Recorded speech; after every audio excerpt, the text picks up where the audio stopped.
Hello, good morning बच्चों। कैसे हैं आप लोग? आई होप आप सभी ठीक होंगे।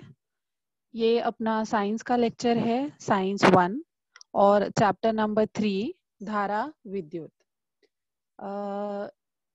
इसमें जो है हम स्टार्ट करेंगे धारा विद्युत। जैसे कि हम ऑलरेडी जानते हैं विद्युत धारा के बारे में, बट फिर भी कुछ बेसिक चीजें हैं जो हमको यहाँ पे फिर से एक बार रिकॉल करना है। ठीक है, पहले तो मैं आपको ये क्लियर करूँ कि आज हम जो है कौन सा टॉपिक कवर करने वाले हैं। ठीक है, तो जैसे कि आप देख सकते हो, हम जो है यहाँ सबसे पहले जो है विद्युत परिपथ, ये टॉपिक कवर करेंगे। फिर उसमें जो है चालक का प्रतिरोध क्या होता है इसे देखेंगे। फिर चालक की प्रतिरोधकता, बहुत सारे बच्चे जो हैं वो हमेशा कंफ्यूज हो जाते हैं, प्रतिरोध और प्रतिरोधकता में कंफ्यूजन होती है उनको। ठीक है, तो आज यहाँ पर हम वो चीज भी क्लियर करने वाले हैं। तो हम क्या क्या कवर करने वाले हैं आज? पहला तो विद्युत परिपथ, चालक का प्रतिरोध और चालक की प्रतिरोधकता, ये तीन चीजें हम कवर करने वाले हैं। उससे भी पहले जो मैंने आपको बोला कि अगर आपको विद्युत धारा, विद्युत के बारे में पढ़ना है या विद्युत धारा के बारे में पढ़ना है, विद्युत परिपथ के बारे में पढ़ना है, चालक का प्रतिरोध या चालक की प्रतिरोधकता के बारे में पढ़ना है, तो जो सबसे पहली चीज है वो आपको आनी चाहिए, वो है कि विद्युत धारा कहते किसे हैं। बराबर है? अगर वो ही नहीं आएगा तो फिर आगे जाके क्या मतलब है। तो विद्युत धारा यानी कि इलेक्ट्रिक करंट। अब चालक, चालक की आप कुछ भी ले लो, कॉपर वायर है, कोई भी कंडक्टिंग वायर जिसे हम चालक कह सकते हैं। तो चालक में से इलेक्ट्रॉन, आप जानते हैं चालक में इलेक्ट्रॉन्स होते हैं, राइट? तो चालक में इलेक्ट्रॉनों के प्रवाह को ही क्या कहते हैं? विद्युत धारा। यानी कि जो इलेक्ट्रॉन्स है वो अगर मूव करते हैं तो मूव प्रवाह है उसे ही कहते हैं विद्युत धारा। अब यदि चालक के अनुप्रस्थ काट से t समय में प्रवाहित होने वाला विद्युत आवेश Q है, तो इसकी परिभाषा क्या हो जाएगी या इसका सूत्र क्या हो जाएगा? I is equal to Q upon T। I यहाँ पे क्या है? विद्युत धारा। Q यहाँ पे क्या है? जो है विद्युत आवेश है, और T जो है वो समय है। तो ये हमने क्या देखा? विद्युत धारा, जिसकी एसआई प्रणाली में इकाई कूलम तथा विद्युत धारा को एम्पियर में व्यक्त किया जाता है। दूसरा जो चीज हमको बहुत ध्यान से समझनी है वो है विद्युत सेल का विभवांतर। वो क्या है? That is potential difference of a cell. ये क्या है? विद्युत विभवांतर। तो विद्युत सेल जो होता है उसके धनाग्र और ऋणाग्र, विद्युत सेल के जो होते हैं दो टर्मिनल्स होते हैं, एक धनाग्र और एक ऋणाग्र, के विद्युत विभवों के उनके बीच जो अंतर होता है जिसके कारण इलेक्ट्रॉन्स प्रवाहित होते हैं, तो उस विद्युत विभवों के अंतर को जो हम कहते हैं विद्युत सेल का विभवांतर। ठीक है, तो एक बार फिर से रिपीट कर रही हूँ, विद्युत सेल का विभवांतर क्या है? विद्युत सेल के धनाग्र और ऋणाग्र के विद्युत विभवों के अंतर को विद्युत सेल का विभवांतर कहते हैं। तो दो बिंदुओं के दरम्यान का विभवांतर कितना हो जाएगा? कार्य बटे स्थानांतरित हुआ कुल आवेश, that is equal to V is equal to W upon Q। तो ये हमने क्लियर किया विद्युत धारा और विद्युत विभवांतर। ठीक है, आगे की स्लाइड में हम देखते हैं। अब ये है विद्युत परिपथ।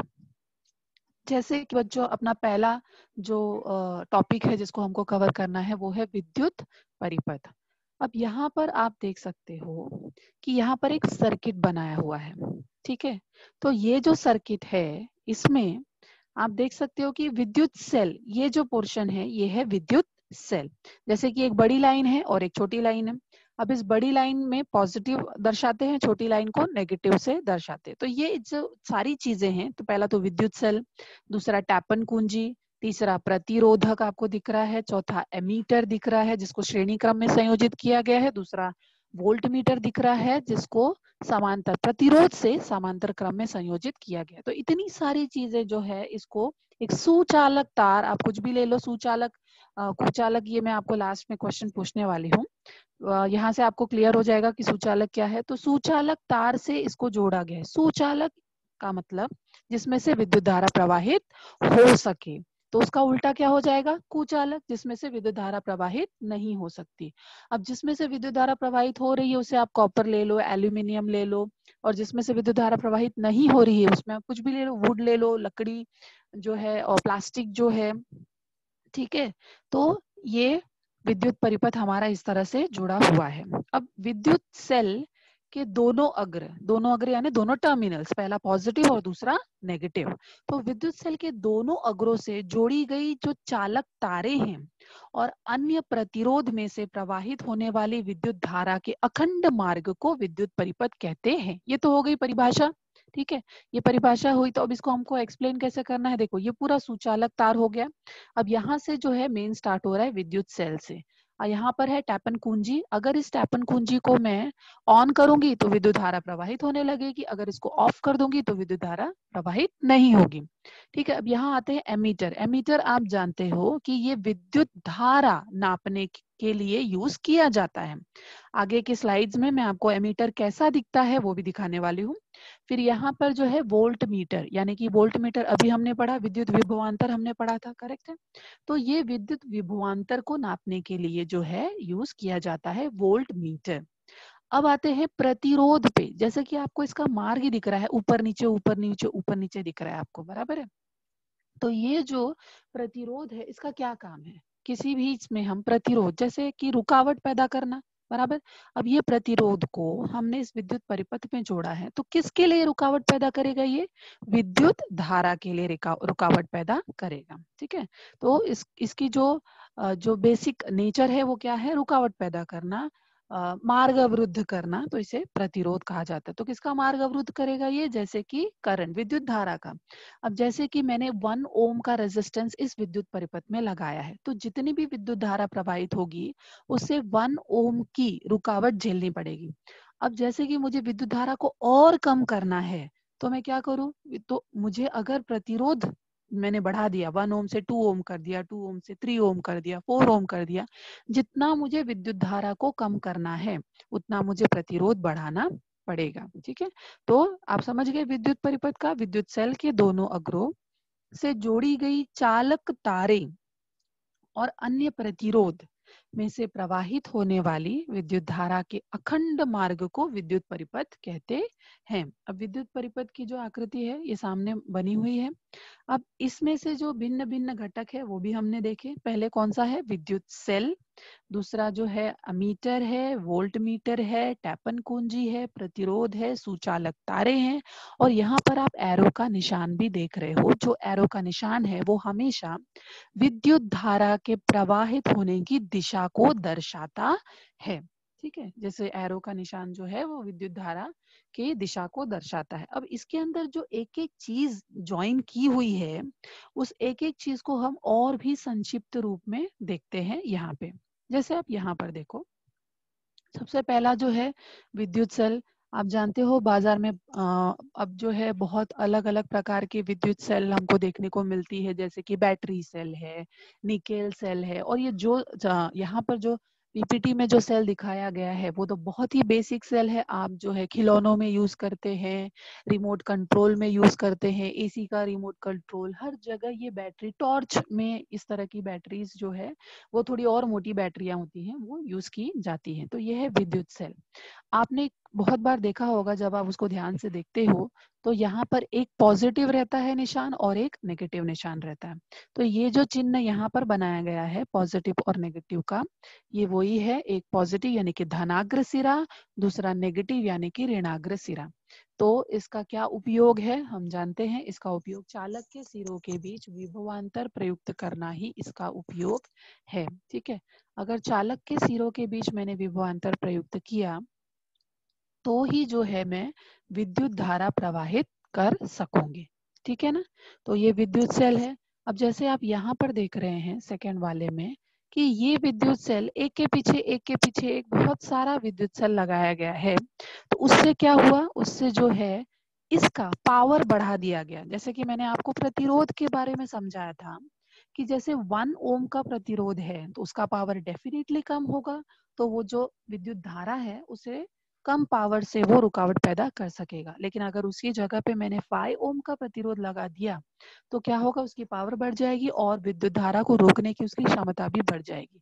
तो जैसे यहाँ पर सिंगल सेल है, सिंगल सेल, ठीक है, और यहाँ पर एक के बाद एक बहुत सारे सेल जब मैंने लगा दिए तो वो क्या हो जाता है, वो बैटरी कहलाता है। और इसका यूज क्या है, जैसे कि मैंने आपको बताया कि सेल का पावर बढ़ाना है आपको, तो चालक के सिरों के बीच अधिक क्षमता का विभवांतर प्रयुक्त करना ही इस बैटरी का जो है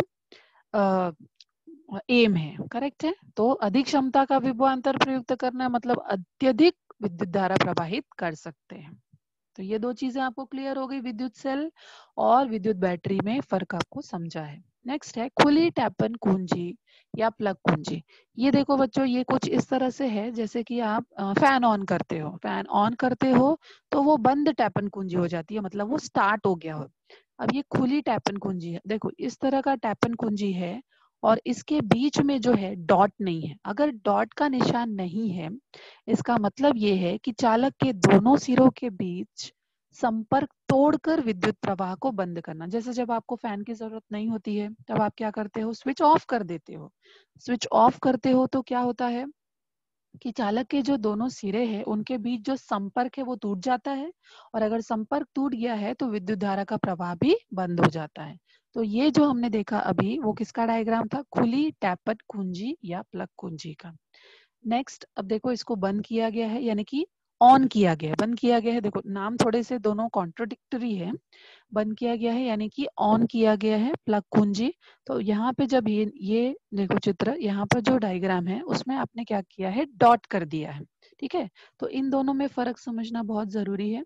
देखो ये जो है बंद टैपन कुंजी, यानी कि फैन स्टार्ट हुआ है, अब फैन को स्टार्ट या ऑफ करना, टर्न ऑफ करना है, उसके ऊपर हम लोग जो है क्लियर समझते हैं। तो ये अगर ये डॉट लगा है दैट मीन्स कि फैन ऑन है, दैट मीन्स कि जो परिपथ, विद्युत परिपथ है वो मार्ग उसका अखंड है और विद्युत धारा प्रवाहित हो रही है। अगर डॉट नहीं है तो इसका मतलब क्या है कि ये टैपन कुंजी खुली है। ठीक है, यानी कि ऑफ है, यानी कि फैन बंद है। आपको क्लियर हुआ ये। तो चालक के दोनों सिरों के बीच संपर्क स्थापित अगर करना है तो हमको ये डॉट लगा देना है। क्लियर हुआ यहाँ पे। नेक्स्ट है जोड़ तार। अब ये जोड़ तार आप समझते हो, एक तार को दूसरे तार से जोड़ना है तो विभिन्न घटकों को परिपथ में संयोजित करना। ठीक है। अब जैसे नेक्स्ट स्लाइड पे आते हैं हम लोग,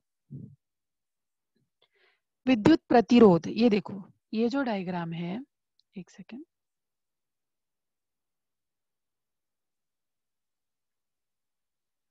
हाँ, ये जो डायग्राम है विद्युत प्रतिरोध का, आपने हमेशा ये इस तरह का डायग्राम विद्युत परिपथ में देखा होगा। ठीक है।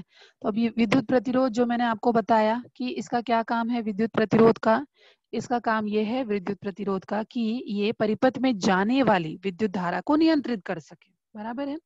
तो ये परिपथ में जाने वाली विद्युत धारा को नियंत्रित करता है। जितना प्रतिरोध ज्यादा होगा उतनी ही विद्युत धारा कम होती जाएगी। तो ये जो प्रतिरोध है वो कुछ इस तरह का दिखता है। आप देख सकते हो ये कुछ इस तरह का दिख रहा है, और इसमें आप देख सकते हो बहुत सारे कलर बैंड्स भी है जिससे आप कैलकुलेट कर सकते हो कि ये इसका प्रतिरोध कितना होगा, कितने ओम्स का प्रतिरोध है। ओम आपको पता है विद्युत प्रतिरोध की को नापने की इकाई है। ठीक है। फिर आप देखो नीचे जो है वो भी प्रतिरोध ही है, बट इसमें अगर एक एरो का निशान लगा दिया जाता है तो इसे रियोस्टैट बोलते हैं, रियोस्टैट। और ये कुछ इस तरह से दिखता है। जब आप हायर क्लासेस में जाओगे तो आपको प्रैक्टिकल्स में ये सारी चीजें दिखाई देंगी। इसको रियोस्टैट बोलते हैं, और इस रियोस्टैट को आगे पीछे करके जो है आप क्या कर सकते हो, इसका जो प्रतिरोध है वो चेंज कर सकते हो। इस रियोस्टैट को जैसे ये बीच में है, फिर आप उसको साइड में ला सकते हो और साइड में ला सकते हो। तो इस तरह से करके आप ऑन द स्पॉट जो प्रतिरोध कम या ज्यादा कर सकते हो। ठीक है। तो ये इसका क्या इस्तेमाल करना है, क्या यूज है इसका, जितना प्रतिरोध चाहिए उतना बदल कर परिपथ में आवश्यकता अनुसार विद्युत धारा को बदला जा सकता है। जैसे कि ये मैंने अगर विद्युत परिपथ में प्रतिरोध की जगह पे इसको लगा दिया तो मैंने समझो यहाँ रखा है तो मैंने प्रतिरोध कम रखा है। ठीक है। तो विद्युत धारा बढ़ जाएगी। और फिर मैंने इसको और थोड़ा सा विद्युत प्रतिरोध बढ़ाया तो विद्युत धारा जो है वो क्या होगी, और कम होती जाएगी। तो जैसे जैसे इसका फायदा ये है कि मुझे क्या मिल जाता है इससे, इससे मुझे ये मिल जाता है कि मैं जितना प्रतिरोध चाहिए उसको इंस्टेंटली बिना परिपथ को तो परिपथ से प्रतिरोध निकाले या जोड़े या कम निकाले या कम जोड़े भी मैं इसको चेंज कर सकती हूँ। नेक्स्ट जो है एमीटर, जैसा कि मैंने आपको बताया, इसको कैसे लिखते हैं। देखो ये एमीटर ऐसा दिखता है और इसको लिखा कैसे जाता है, ए से एमीटर, और इसका एक टर्मिनल धनाग्र, दूसरा टर्मिनल ऋणाग्र, यानी कि पॉजिटिव टर्मिनल, नेगेटिव टर्मिनल।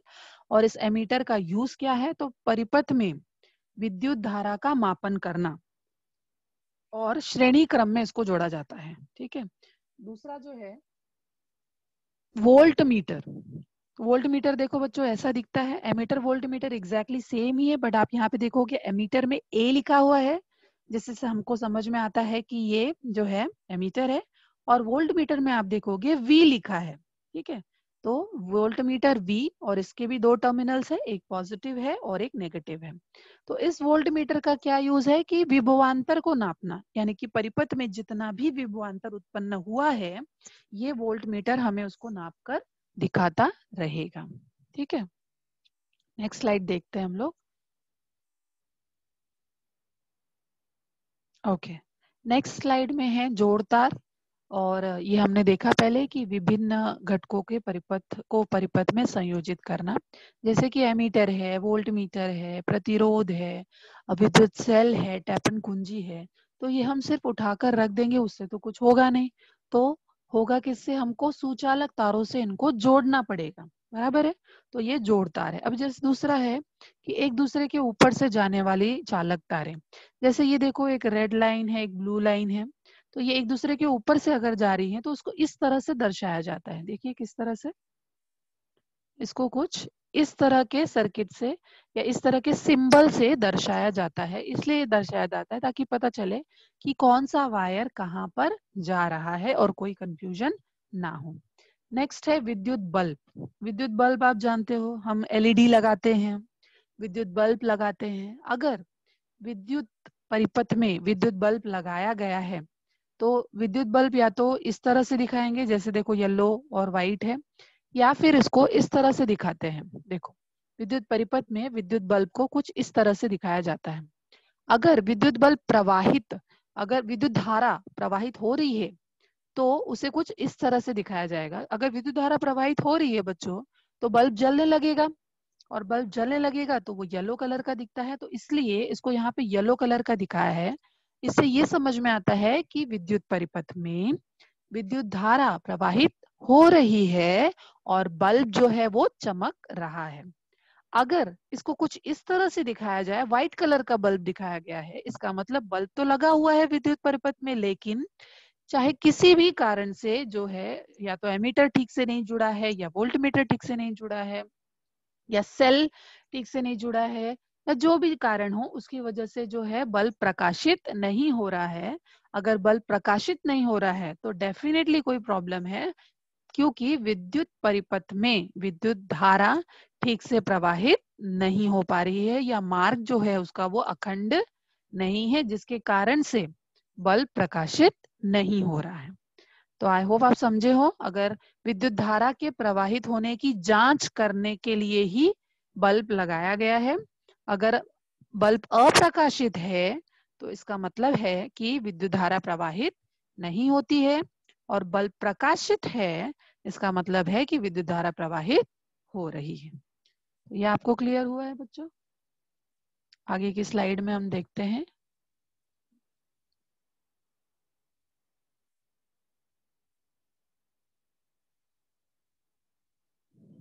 देखो मैंने आपसे कहा था कि मैं वोल्ट मीटर एमीटर आपको आगे की स्लाइड में दिखाने वाली हूँ। तो ये पहले जो वोल्ट मीटर और एमीटर होते हैं, इवन अभी भी आपको आपके प्रैक्टिकल रूम में आप गए होंगे तो आपको इस तरह का वोल्ट मीटर और एमीटर जरूर दिखा होगा। आप देख सकते हो कि ये वोल्ट मीटर है, वी लिखा है तो हमको समझ में आ गया है कि ये वोल्ट मीटर है। और इसमें कुछ स्केल आपको दिखाई दे रहे होंगे, 100, 200, 300, 400, कितना वोल्टेज, 500 वोल्टेज इसका जो है अभी जो यहाँ पर दिख रहा है, इसका 500 लास्ट है, यानी कि 500 वोल्टेज तक का ये आपको वैल्यू दिखा सकता है। बिल्कुल वैसे ही यहाँ पे आपको एमीटर दिख रहा है, ए मतलब एमीटर, यानी कि ये क्या नापेगा, विद्युत धारा।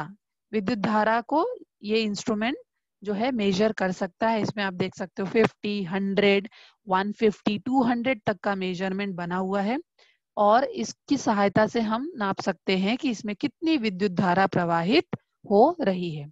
ये थोड़ा जो ओल्ड वर्जन है, अब का जो है, जो एकदम लेटेस्ट वर्जन अभी जो है, इसको मल्टीमीटर कहते हैं। इस मल्टीमीटर ये बहुत इजीली भी है, बहुत पोर्टेबल है।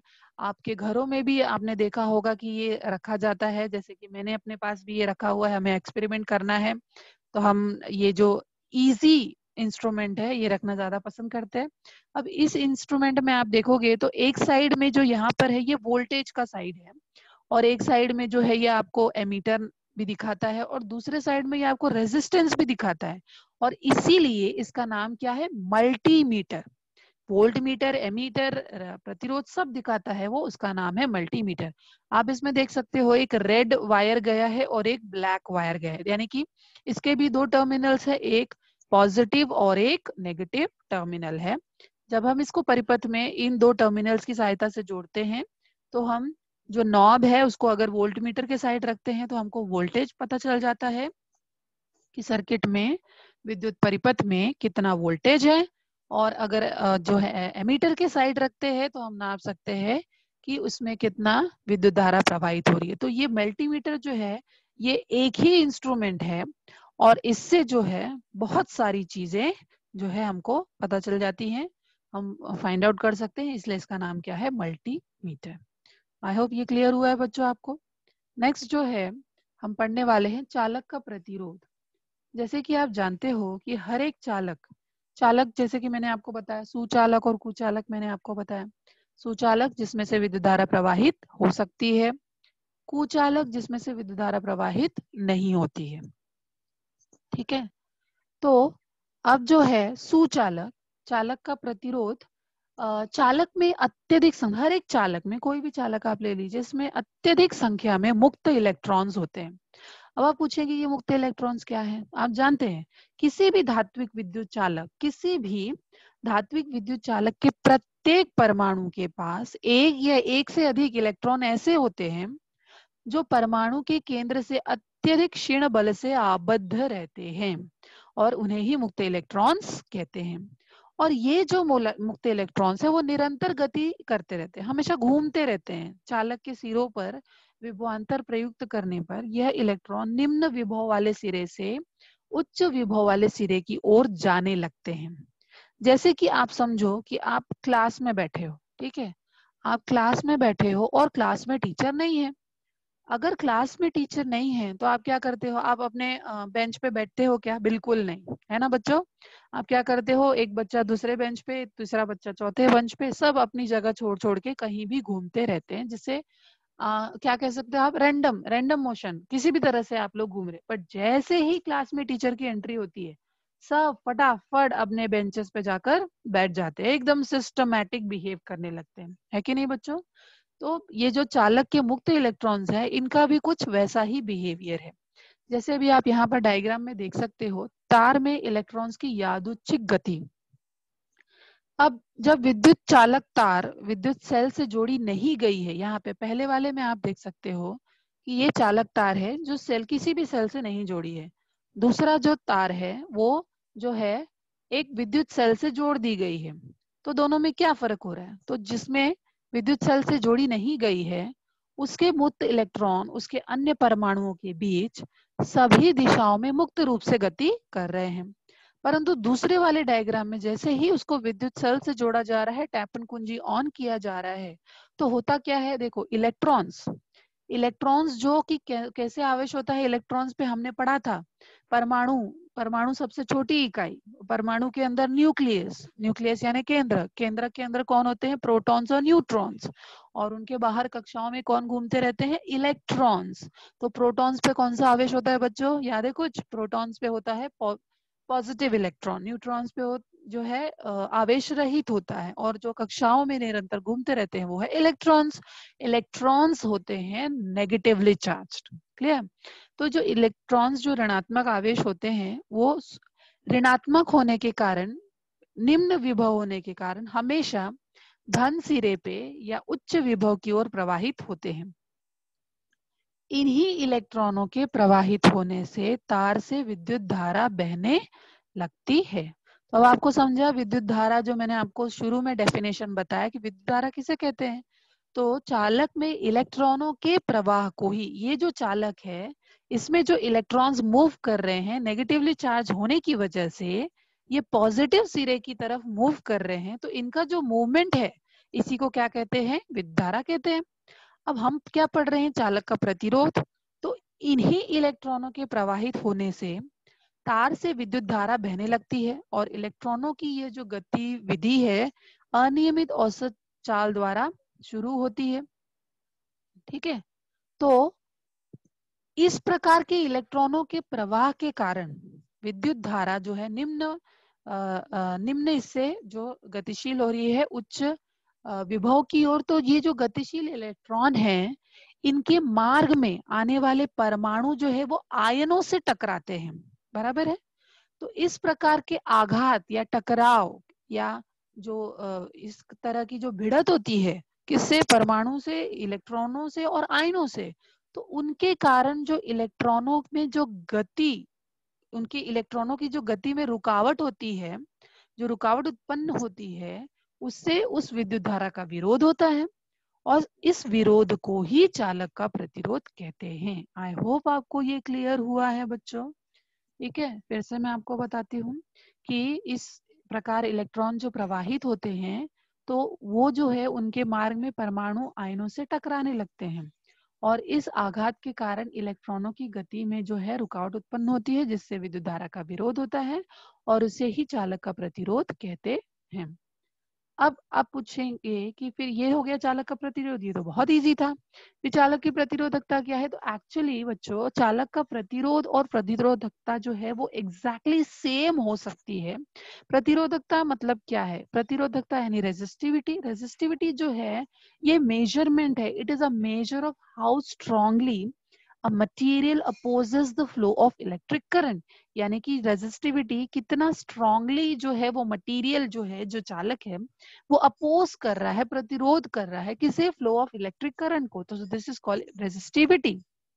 आपको पता है डायमंड जो है, डायमंड हीरा जो है उसकी बहुत हाई रेजिस्टिविटी होती है क्योंकि वो बहुत ज्यादा प्रतिरोध कर पाता है, वो बहुत कठोर होता है।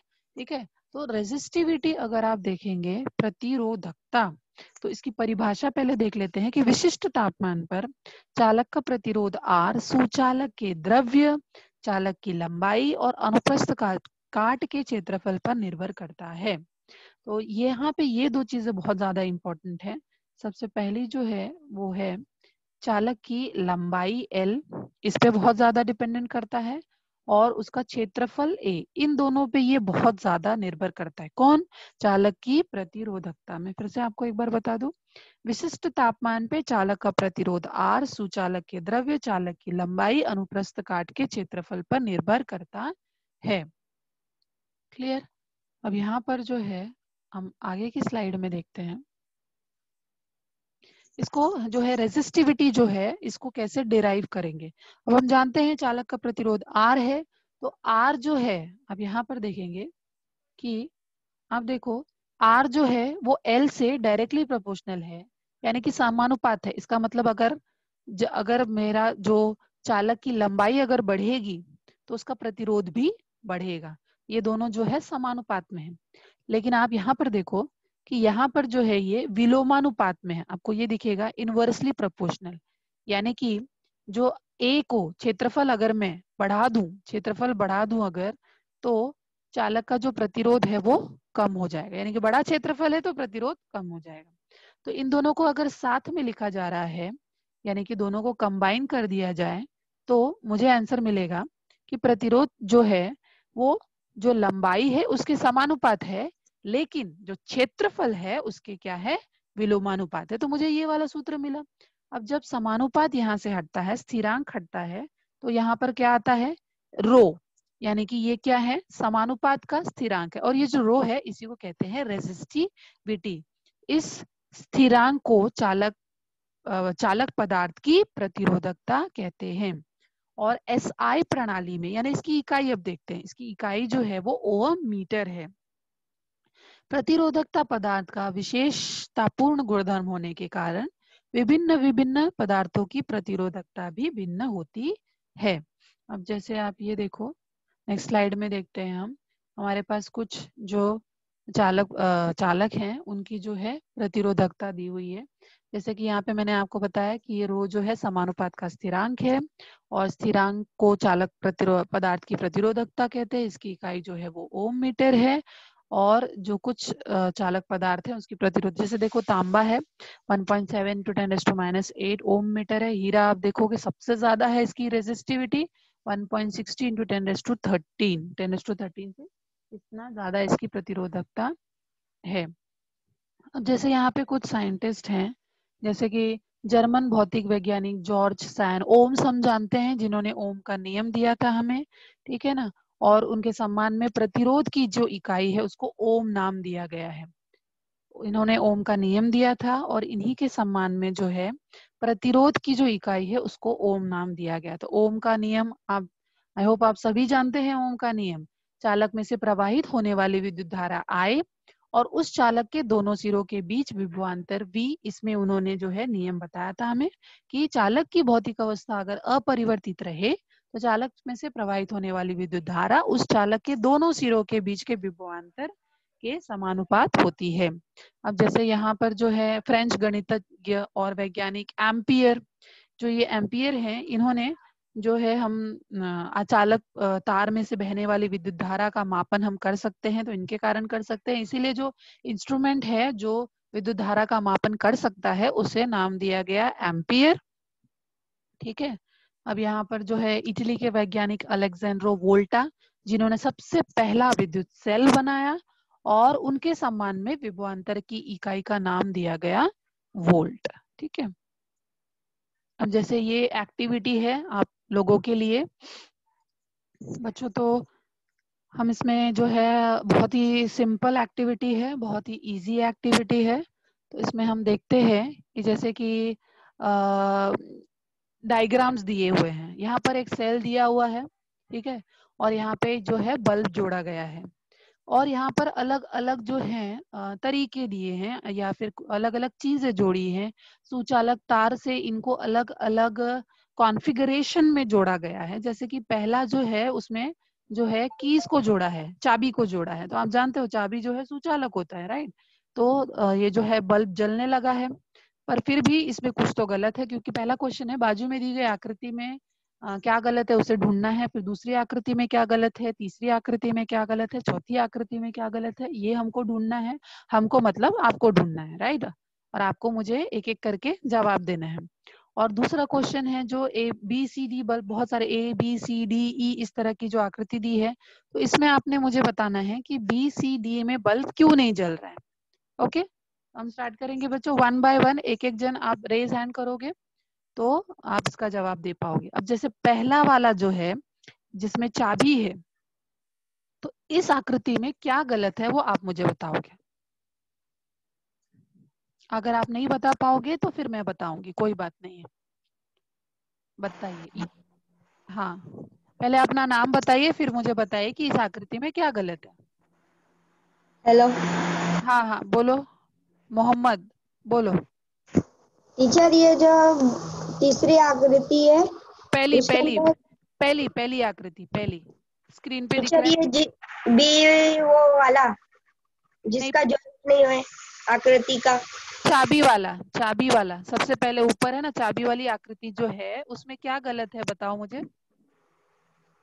टीचर, वो वायर जॉइंट नहीं है। Very good. यहाँ पे ये जो पहली आकृति है इसमें दिखाया जा रहा है कि बल्ब येलो कलर का है, ठीक है, लेकिन येलो कलर है मतलब प्रकाशित बल्ब है। पर जब ये जॉइंट ही नहीं है यहाँ से, तो ये प्रकाशित कैसे हो सकता है, क्योंकि विद्युत धारा तो प्रवाहित ही नहीं होगी। तो इसलिए ये जॉइंट नहीं है, तो ये इसमें गलत है, और विद्युत धारा प्रवाहित नहीं होगी तो बल्ब भी प्रकाशित नहीं होगा। समझे मोहम्मद? Yes teacher. ओके। अब कोई और बच्चा मुझे बताएगा कि दूसरी आकृति में क्या गलत है, दूसरी वाली आकृति में इसमें भी क्या गलत है, कौन बता रहा है? टीचर, मैं सोनम यादव। हाँ सोनम यादव, बोलो सोनम क्या गलत है इसमें। टीचर, टीचर माइनस की जगह पे तार नहीं जुड़ा हुआ है, वहाँ खुला वेरी है। Very very good very good. देखो ये सेल है और जो प्लस वाला है वो रेड कलर का है, माइनस का जो टर्मिनल है या वायर जो है वो ब्लू ग्रीन। कलर का है, ग्रीन कलर है। ठीक है, तो ग्रीन कलर तो जॉइंट ही नहीं है, तो फिर से बल्ब प्रकाशित हो रहा है, बराबर है कि नहीं? यस तो यस टीचर। ये रॉन्ग है। Very good Sonam. अब कोई थर्ड बच्चा बताएगा कि तीसरी वाली आकृति में क्या रॉन्ग है? कोई भी बच्चा, तीसरी वाली आकृति में क्या रॉन्ग है? तीसरी मिस आकृति कौन है? पहले नाम तो बताओ बच्चा। Miss Radhika madam. राधिका, हाँ राधिका बोलो। मिस उसका बटन ऑन नहीं है। किसका बटन ऑन नहीं है? मिस इसमें इसमें राधिका, इसमें टैपन कुंजी लगाया ही नहीं है, डायरेक्ट सेल है जिसको बल्ब से जोड़ा गया है। पर इसमें कुछ तो भी, ये सर्किट में कुछ तो भी रॉन्ग है, बताओ क्या रॉन्ग है? राधिका बल्ब को ध्यान से देखो, बल्ब को, बल्ब जल रहा है कि नहीं जल रहा है? मिस नहीं जल रहा है। हाँ बल्ब नहीं जल रहा है, तो ये जलना चाहिए कि नहीं जलना चाहिए राधिका? मिस जलना चाहिए। हाँ, क्योंकि देखो वायर, प्लस से भी वायर बराबर जोड़ा है, माइनस से भी वायर बराबर जोड़ा है, तो ये जो बल्ब है वो जलना चाहिए, है ना, क्योंकि परिपथ जो है वो पूरा हो रहा है। करेक्ट राधिका? यस। हाँ, नेक्स्ट जो बच्चा है कोई और बताओ कि ये चौथी वाली जो आकृति है, फोर्थ जो डायग्राम है, इसमें क्या रॉन्ग है? बल्ब जल रहा है, आकृति भी बराबर जॉइंट है, पर फिर भी कुछ तो रॉन्ग है। क्या रॉन्ग है बताओ? सिर्फ विद्युत धारा नहीं प्रवाहित हो रही है उसमें से। अच्छा वेरी गुड। कौन बोल रहा है, कौन सा बच्चा है? नीचे आता हूँ। ओके, तो इसमें से विद्युत धारा प्रवाहित क्यों नहीं होगी बताओ मुझे? क्योंकि टीचर माइनस और प्लस है इसमें। नहीं नहीं, देखो माइनस और प्लस तो है, लेकिन ये जो पोर्शन है इसको ध्यान से देख रहे हो क्या? ये क्या है बताओ मुझे, ये क्या है? टीचर ये कुछ कुंजी है वो।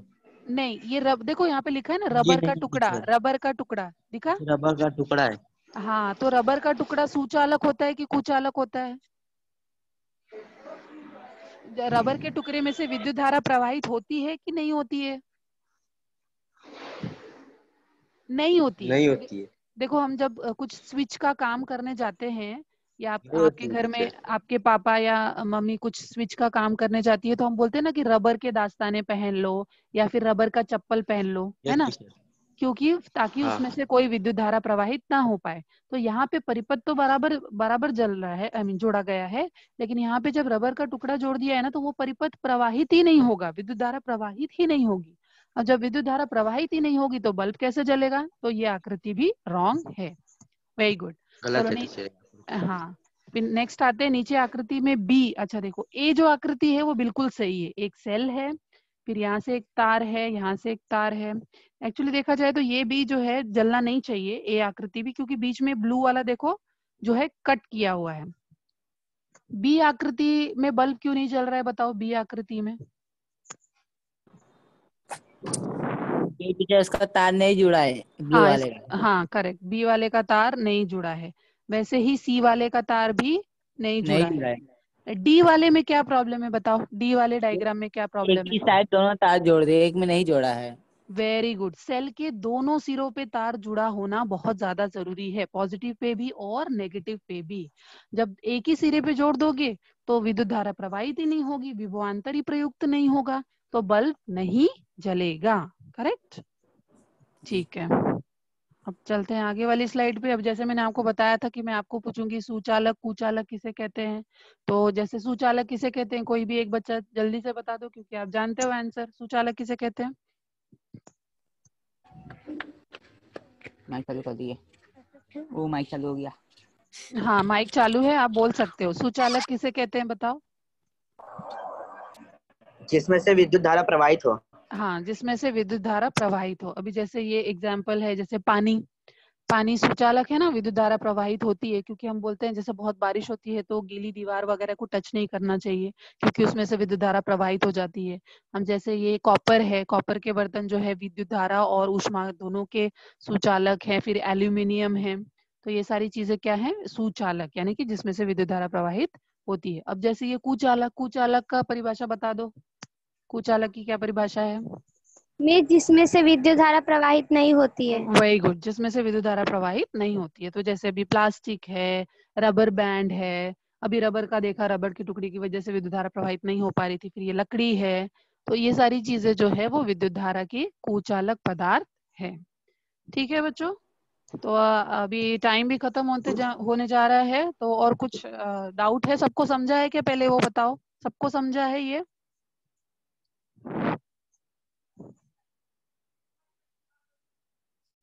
हेलो? यस टीचर, समझ में आया। वेरी गुड, वेरी गुड, बहुत अच्छी बात टीचर है। मुझे एक चीज पूछना है कि घर में विद्युत परिपथ का संयोजन इस पद्धति द्वारा क्यों किया जाता है?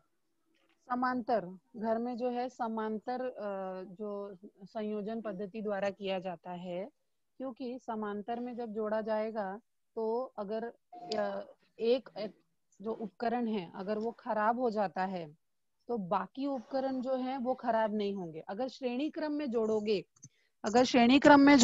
श्रेणी क्रम में आपको पता है एक के बाद एक के बाद एक के बाद एक जोड़ा जाता है। तो अगर समझो आप लोग 4 लोग लाइन से एक दूसरे का हाथ पकड़ के खड़े हो, तो अगर एक को तकलीफ होगी तो वो तकलीफ सबको होती जाएगी। करेक्ट है? श्रेणी क्रम का यही प्रॉब्लम है। तो इसीलिए घर का जो संयोजन तार होता है वो हमेशा समांतर क्रम में जोड़ा जाता है, ताकि एक उपकरण अगर खराब हो भी जा रहा है किसी कारण से तो बाकी उपकरण जो है बराबर चलते रहेंगे। ठीक है? Okay teacher, thank you teacher. Welcome. ठीक है बच्चों, तो क्लास खत्म करें यहाँ पे। Yes teacher. ओके, चलो बाय एवरीबॉडी। बाय।